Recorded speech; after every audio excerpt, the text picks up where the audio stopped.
Let the Titan begin.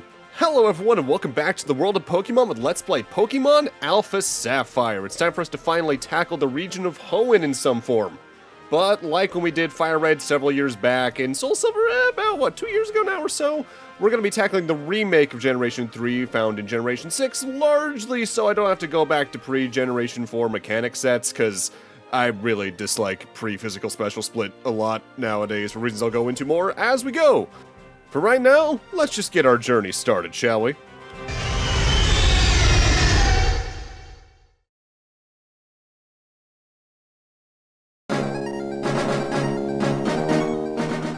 Hi, sorry to keep you waiting. Welcome to the world of Pokemon. My name is Birch, but everyone calls me the Pokemon Professor. And this is what we call a Pokemon.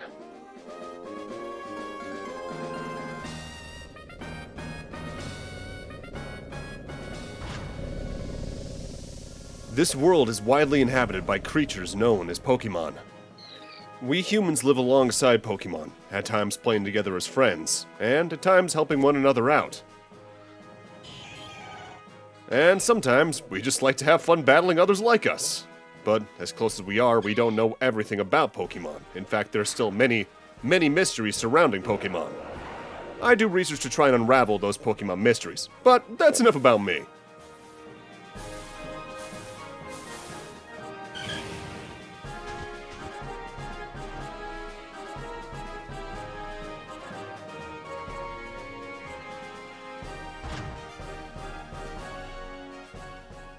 What about you? Are you a boy, or are you a girl? Similarly to a very minor thing in Heart Gold Soul Silver, your active player gender choice determines a little bit more than usual, but when I say a little, I mean a minuscule amount more. Just choose whoever you think has the better design or whoever you identify more with. Well, give me your name too. And if you watched the channel long enough at this point, you know my name is Kyle, though I go by Turk alongside several other things just because of childhood nicknames and all that jazz. So you're Kyle? Yeppers. Ah, I see. You're that Kyle. You're the one who's moving to Little Root Town, where I live.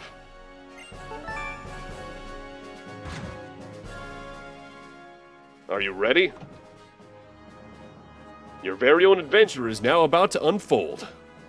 Be courageous and leap into the world of Pokemon, where dreams, adventures, and friendships await. I expect we'll be meeting again soon. Come see me in my Pokemon lab.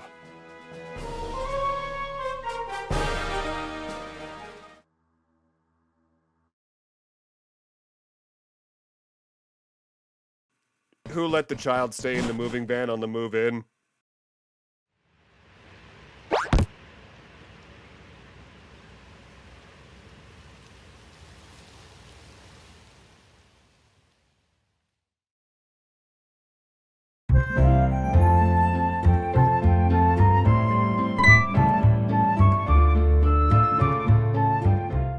Kyle, you're here at last. Wasn't it tough riding in the back of the bumpy moving truck all that way? Well, this is Little Root Town. What do you think? This is going to be our new home. It has a quaint feel, but it looks like it should be a nice place to live, don't you think? And you get your own room this time, Kyle. Come on, you have to see the inside. Again, why was I in the moving truck? Oh, my back. See, Kyle, isn't it nice in here, too? The moving company's Pokemon even help with the unpacking and cleanup. They really make moving a cinch.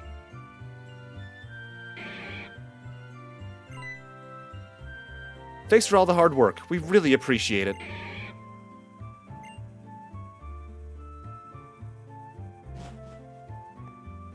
Hello there. You should go and see your new room upstairs, Kyle. Dad even bought a new clock for it to help celebrate the big move. You'll need to set the time, though. Only not really for reasons. This minor scene's a bit of a holdover from the original release on the Game Boy Advanced, as Generation 3, like Generation 2, had an in-game clock system that actively triggered certain events on the day, but you had to manually set the starting time, and then the watch battery in the cartridge moved it from there. On the DS games onwards, that stuff's handled by the system clock, so not a big deal anymore. Cute they kept the scene, though. How do you like your new room, Kyle? Good. Everything's put away neatly. They finished moving everything in downstairs, too. It really is so nice having Pokemon around to help us. Oh, but you should make sure that everything is there on your desk. I guess it looks correct. Kyle peered closely at the Hoenn region's town map. That's very low resolution, and the one on our bottom screen's already higher res. Kyle's notebook is full of adventure notes he's jotted down. Adventure Rule 1. Open the menu with X. Record your progress with a save. X is how you access the main menu this time around, but you can also just hit the icons on the very bottom of the bottom screen down on the bottom right to trigger them. Moving left to right, there's the bag, your trainer ID, save, and options. It's a Wii U. It has a gamepad with the screen. Ah, ancient relics. I'm surprised it's not covered in dust. I say that as if my Wii U's not still plugged in directly to my left. Oh, Kyle, quick, come quickly. Okay. It's the Petalburg Gym. Maybe Dad will be on TV. We brought you this report live from in front of Petalburg Gym. Next up, a special look at a long-awaited meteor shower in the next Star Show. Oh, it's already ended. Looks like your dad was on, but we missed his part. What a shame. But that reminds me, one of Dad's friends lives in this town. Professor Birch is his name. He lives right next door, so you should go over and introduce yourself. I know that's kind of like standard procedure, but I don't think I've done that in any of the moves I've done across my life, but that might just be me going in there. So right next door to our own house, we have Professor Birch's house. Let's talk to the people around town really quick. To think you can get data from the friends you pass by even when your Nintendo 3DS is in sleep mode. The power of science is staggering. Too bad Street Pass was taken offline several years ago. Little Root Town, a town that can't be shaded by any hue.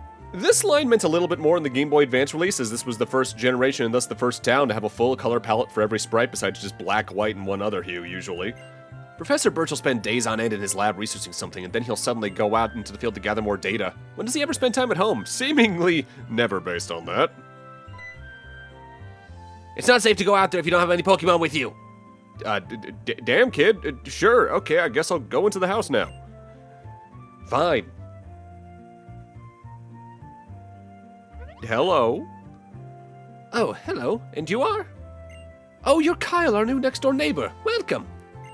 We have a daughter about the same age as you. She's been so excited about making a new friend.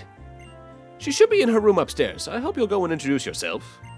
This is what I meant by your gender choice at the start of the game determining a little bit more than it does in some other games at this point, because upstairs lies the opposite character.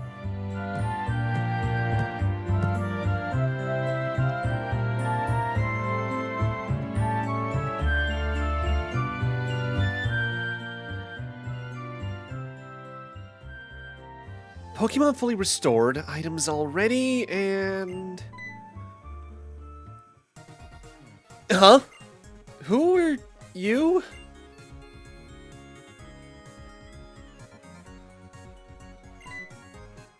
Oh, you must be Kyle. Your move was today, huh? Well, I'm May. Glad to meet you. I actually have this dream of becoming friends with Pokemon all over the world. And then Dad, Professor Birch, told me about you moving here, Kyle. Well, I was hoping you would be nice and we could be friends, but that's just silly, isn't it? I've just met you, right, Kyle? So, what am I talking about? Oh no, I forgot. I was supposed to be going out to help Dad catch some wild Pokemon. Kyle, I'll see you later. Notably, if you chose to play as May at the start of the game, you'd be moving into this house right here, and you would go over to see Brendan, the male protagonist, over in the opposite house.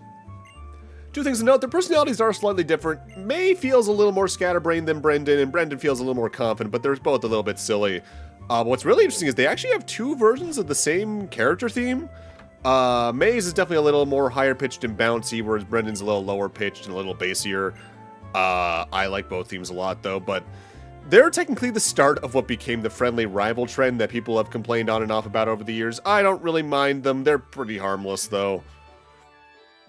Huh? You're looking for Professor Birch? The professor's away on fieldwork. Ergo, not here. Oh, I guess I have to tell you what fieldwork is. Fieldwork is when you study things in their natural environments, like out in the fields and mountains, instead of in a laboratory. The professor isn't one for doing desk work, really. He's the type who would rather go outside and experience things than read about them here. He's probably doing a survey of Route 101 now. It's just outside of town. Yeah, that's a little bit of a notable thing as well to make the game feel a little more separate from Gen 1 and 2 than it already is. Through Kanto and Johto, the route count continually counts up to almost 50.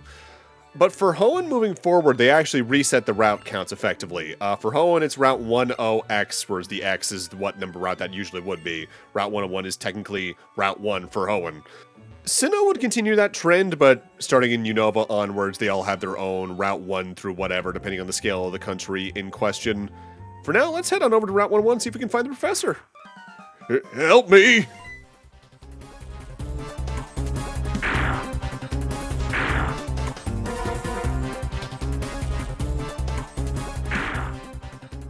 Hello, you over there. Please help me out. In my bag, there's some Pokeballs. And a little bit chaotic compared to the first two gens, it's time for us to choose our starter Pokemon. You can choose any of these three, the Water-type Mudkip, the Fire-type Torchic, and the Grass-type Trico. Talking a little bit about what they eventually evolve into down the line as you level them up, Mudkip becomes a decently slow but pretty good physical attacker with some good HP to back it up. Torchic becomes a very good mixed attacker with some decent speed, but not too good on the defenses. Meanwhile, Trico becomes a very fast special attacker that doesn't exactly have the defenses or physical attack to back it up, depending on what you want out of it. But if you've watched my prior Pokemon LPs, or if you don't know me in general, I always pick the Fire starter because I have a habit at this point. So, getting into our first Pokemon battle, I feel like at this point most of us have played a Pokemon battle at some point, but if you haven't, it's turn-based RPG, where every Pokemon can have up to 4 moves of various types.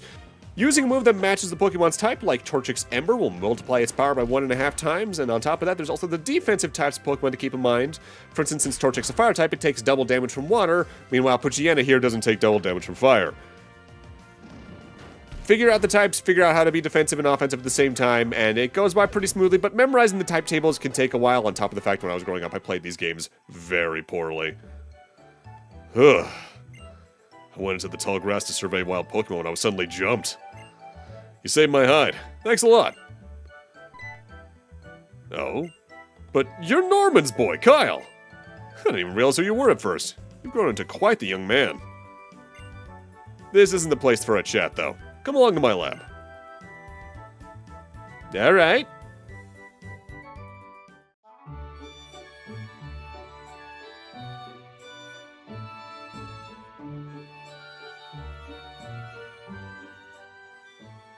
So, Kyle, I've heard so much about you from your father. But he said you don't have your own Pokemon yet. If that's true, that was quite the performance back there. Looks like you really are your father's son. Oh, yes! To say thanks for rescuing me out there, how about I give you that Pokemon you used earlier? And thus we gain ourselves a Torchic, my beloved. I love using this little guy. While you're at it, why not give a nickname to that Torchic? I don't see why not. Yep, that's the spirit. So what kind of name will you go with? Nicknames largely just serve to personalize your team, but there are some very minor mechanics I think they play into off the top of my head. But if you know me at all, you'll know I always name my fire starter Blaze. I don't remember why I even started doing this at this point. It's just what I do every single time. Go back and check my other 2 Pokemon LPs if you want to check my work on that. You know, if you work with your Pokemon and gain experience, I think you'll make a pretty excellent trainer.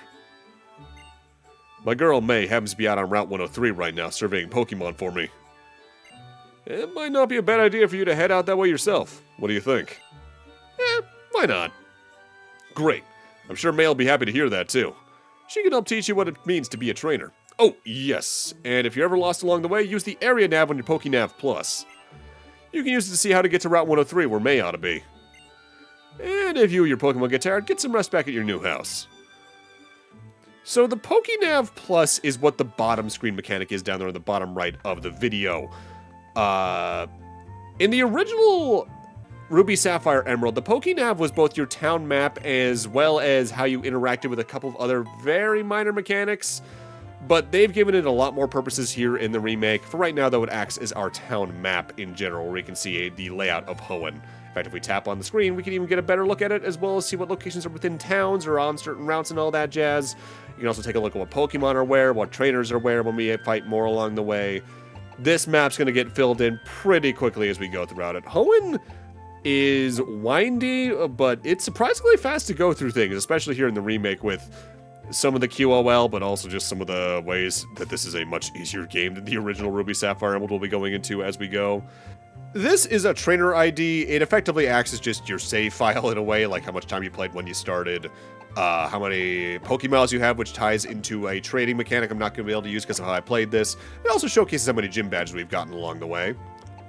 This over here is our bag. It's our inventory straight up. We have 1 potion to start, which heals 20 HP, which is neat, but I actually don't use too many healing items in this particular game because healing is a lot more plentiful in this one for reasons we'll get into. This is the Pokemon stream where you get to take a look at the exacts of a Pokemon. For instance, we get to see Blaze's ability, Blaze, which when it's low on HP, I forget the exact percentage it needs to be below, its fire type moves will get powered up. We can also see that the defense stat is blue and the special attack stat is red. That is due to Blaze's nature. Natures are decided when you catch the Pokemon. In this case, it's a mild nature. That lowers a stat and raises another stat by a certain percentage. I generally forget. A lot of people will just soft reset when catching a Pokemon over and over again to get a nature they want. Personally, when it comes to just playing the main campaign, you really don't need to pay it any mind at all. In fact, technically speaking, if you're going for a really better moveset for what Blaze eventually evolves into, you probably want a nature that boosts either speed or physical attack. But it's not a really big deal. Otherwise, to talk about stats, attack is how much damage you do with physical moves, defense is how much damage you take from physical moves, and special attack and defense are that for special-oriented moves. Speed determines order in battle. For now, heading into Route 101, whenever you're in tall grass, you have a chance of randomly encountering Pokemon. For instance, this is Wurmple. Wurmple is a pure bug-type Pokemon, meaning it's weak to flying, fighting, and fire-type moves. It's not a lot to write home about on its own, but depending on if you want a decent special attacker or a decent special defender, it's not the worst option early game in either of its final evolutions, but otherwise, I don't really like to use it. When you get enough experience from defeating Pokemon, get this, you level up. It's like it's an RPG, which for some reason, some people are very resistant to saying Pokemon is. I've never really understood that. Just to talk about Torchic themselves, though, stat-wise.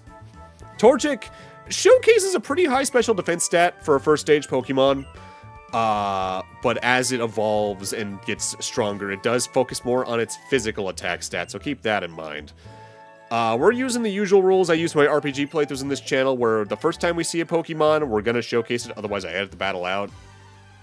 The only real difference with that is trainer battles, which we'll talk about more next time. Next new Pokemon is Zigzagoon. This is a pure normal type, meaning it is weak to fighting and immune to ghost type moves, which we're not going to see for a little bit. It's got decently high speed for early game, but it's an early game normal type, which are largely there to be cute and marketable. It's got an interesting ability, which abilities were introduced in the original Generation 3 that this is a remake of. We already saw Blaze's Blaze earlier. Zigzagoon can either have Pickup or from Gen 4 Beyond Gluttony. Pickup's interesting in that it means if you have one of those in your party, it'll just randomly pick up kind of low-tier items that can help boost out your items if you need some in early game. Hi there, I work at the Pokémart. From what I can see, you're a novice trainer, am I right? Okay. Being super kind-hearted as I am, I'm going to give you useful advice. First of all, that's a Pokémart there. Just look for our blue roof. We sell a variety of goods including Pokéballs for catching Pokémon. I'd like you to have these as a part of a special promotion. And he gives us a bunch of potions. I want to say he gives you more here than in the original game. Potions can be used anytime, so they can be very useful to have.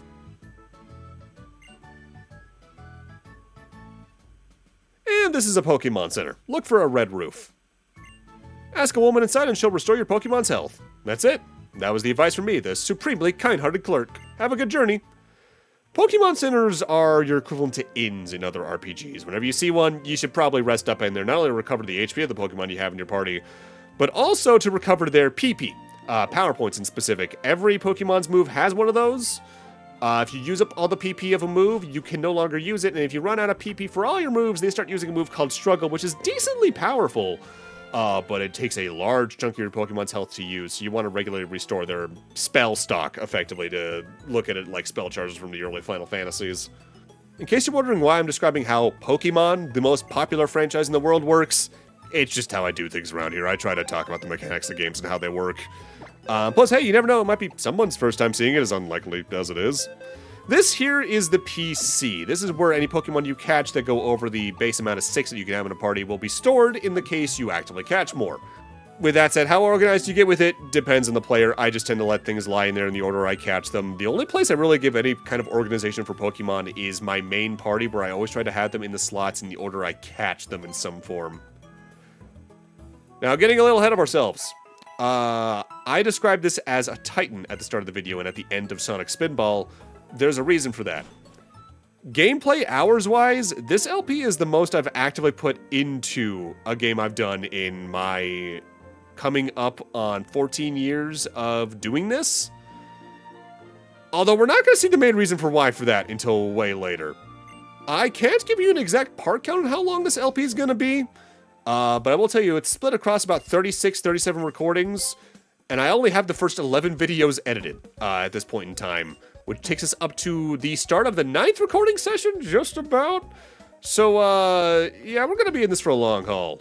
I forget how long my Fire Red LP was, but I know Soul Silver was about 44 videos. There's a chance this could be longer than that, but it really depends on how fast that latter third really goes in editing, because that might speed up tremendously. I've just discovered a set of incredibly rare Pokemon prints. Wait until I finish sketching them, okay?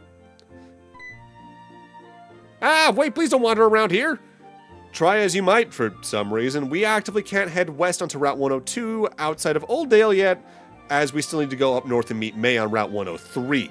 Pokemon tutorials are back and forth. They're generally pretty hand-holding no matter what, but how long they make you go through a set destination section really depends on the game. Because some games are a lot better about their pacing than others, even in dialogue scenes, and we'll talk more about that as we go throughout the series. Welcome to Route 103. Our destination is May up there at the very north, but let's talk to this kid really quick. Press the circle pad slowly to sneak close to Pokemon. In the original Ruby Sapphire Emerald, you can either walk or run. You didn't unlock running until after the tutorial. Here in Gen 6's remake, though, you can both sprint from the start, walk, and also tiptoe around, and that does serve a mechanical purpose we'll see next part.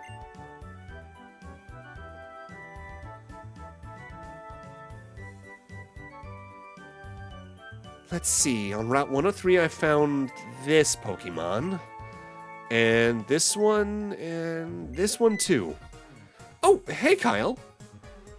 What's that? Oh, my dad gave you a Pokemon as a gift, huh? Well then, why don't we go ahead and have a quick battle? I'll give you a taste of what being a trainer is really like.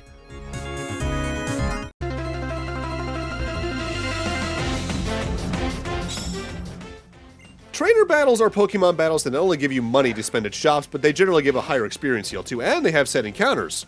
May here, if you chose, Torchic has a Mudkip that just knows Tackle and has Taunt for its ability, which when it's low on HP will make its water moves get more stronger. Mudkip was the water starter we saw earlier. I already talked about what it eventually becomes, but it's pure water type, meaning it's weak to grass and electric.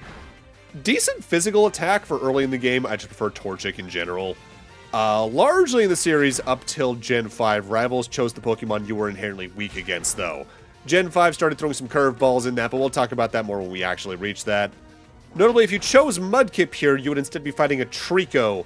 Trico's a pure grass type, meaning it's weak to flying, poison, bug, fire, and ice. So inherently, probably the easiest to deal with later team setups, but for right now, it's just got some decent speed you have to watch out for, meaning it's going to go first and potentially get some crit hits in this battle. So in that regard, Trico might be the hardest one here, if you didn't find a couple more random Pokemon along the way. Wow, that's great! Kyle, you're pretty good. It was a good battle. Thanks. Let me heal up both our parties really quick.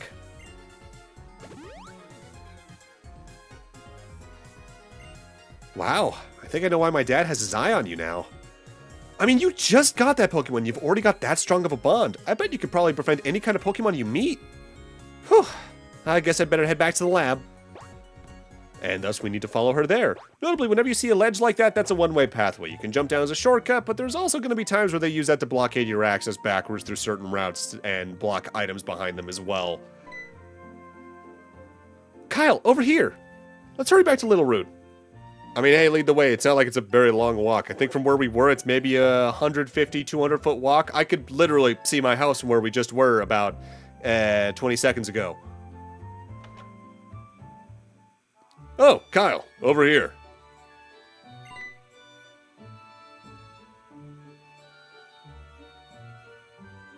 So I hear you beat May on your first try. That's amazing. May's been helping with my research for a long time, so she has a pretty long history as a trainer already. I think that settles it. Kyle, I ordered this Pokédex for my research, but I think you should take it.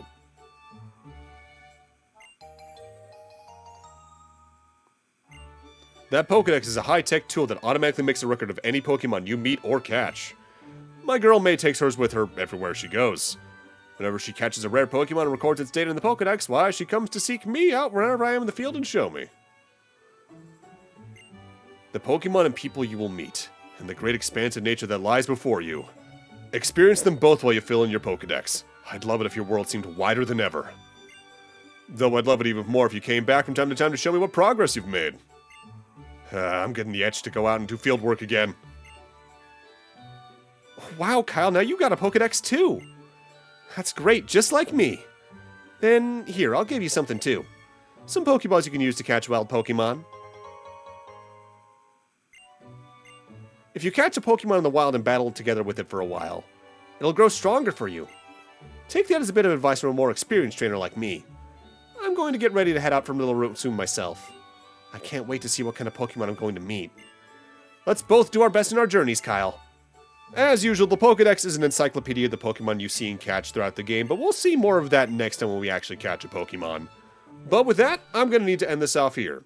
Thank you guys for watching, and in part 2, we're moving past the tutorial section. Sort of. See you guys then.